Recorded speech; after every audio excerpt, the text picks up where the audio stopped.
La parole à Monsieur Dahl à présent. Merci, Monsieur le Président, Messieurs les ministres, chers collègues. Il y a exactement une semaine, le mercredi 5 juin, se déroulait la Journée mondiale de l'environnement. Et cette année, la Journée mondiale de l'environnement était placée sur le signe du gaspillage alimentaire. Aujourd'hui, une semaine après cette journée mondiale qui a mis le sujet à l'avant-plan, c'est une proposition de résolution visant à soutenir les institutions et associations offrant l'aide alimentaire urgente aux plus démunis qui sera soumise à notre vote. Et en tant que co-signataire de cette résolution, je me réjouis qu'unanimement au sein de ce Parlement, nous votions cette résolution dans quelques instants. Car la question du gaspillage alimentaire et de l'aide alimentaire aux plus démunis nous interpelle, que ce soit au sein de la commission agriculture, où cette résolution a été discutée dans les champs de compétences particulières, et dans d'autres commissions également, en environnement, aussi en action sociale. Nous avions déjà abordé ce sujet en 2011, lorsque le PEAD, le Programme européen d'aide aux plus démunis, avait été une première fois menacé d'être fortement réduit. Nous nous en étions inquiétés à l'époque, je ne veux pas faire les rétroacts ici, mais nous avions fortement réagi. Car à cette époque, même si les menaces avaient été temporairement levées pour 2 ans, plusieurs résolutions avaient été déposées, dont une de M. Duprier et moi-même, qui l'avions retirée pour en amender une autre et arriver à un texte qui faisait consensus dans la majorité. Consensus pour formuler 13 demandes au gouvernement. Non plus pour demander d'infléchir les décisions européennes, ce qui n'avait temporairement plus lieu d'être, mais aussi pour pouvoir anticiper. Aujourd'hui, la nouvelle menace qui plane et qui planait sur le PEAD, puisque le compromis budgétaire européen risquait de faire passer le montant alloué dans quelques mois de 500 à 300 millions d'euros, et un vote au Parlement européen il y a quelques minutes, et dont je me réjouis, semble lever ces incertitudes. Mais ça n'annule pas la pertinence de cette résolution, car gouverner, c'est prévoir, et on est malheureusement à l'abri de rien.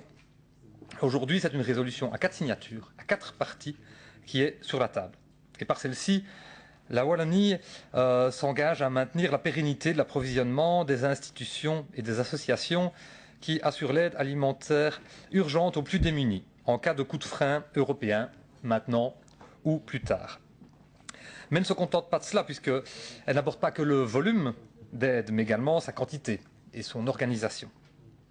D'où l'importance du travail réalisé aussi dans le cadre des commissions du ministre Henry sur les invendus alimentaires, mais également dans le cadre des compétences de la ministre Tillieu, où nous avons, en commission de l'action sociale et de la santé, voté la résolution dont j'ai parlé il y a quelques instants, et qui visait la valorisation des invendus et la lutte contre le gaspillage et l'accumulation de déchets. D'ailleurs, nous rappelons dans les considérants de la résolution que nous allons voter dans quelques instants l'importance de la mise en œuvre effective de cette précédente résolution.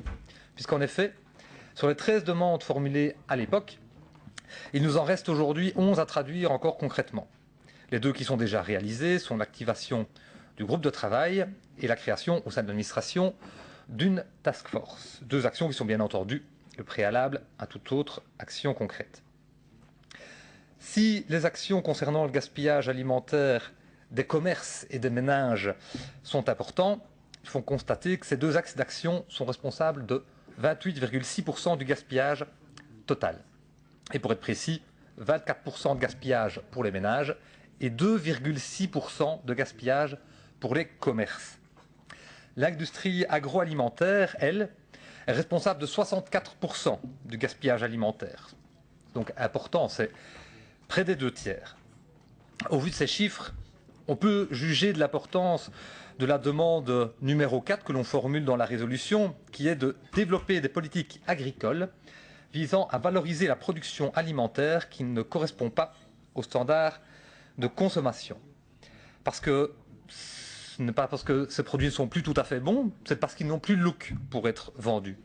Et lors des discussions en commission, Monsieur le ministre nous faisait part de sa volonté pour avancer sur le sujet, et nous serons évidemment attentifs aux traductions concrètes que pourra prendre cette demande.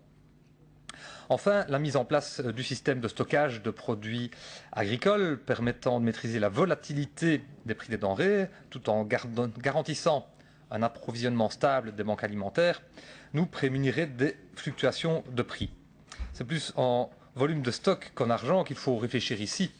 Et dans ce cadre, la possibilité que les dons en nature puissent être valorisés va dans le même sens. Payer plus pour moins de volume n'amènerait évidemment pas de progrès, mais garantir un approvisionnement stable est essentiel. Et pour terminer, il nous reste du travail pour garantir une aide alimentaire digne de ce nom aux plus démunis et pour une meilleure lutte contre le gaspillage alimentaire.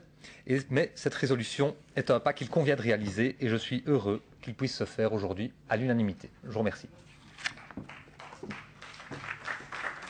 Merci, Monsieur Dalle.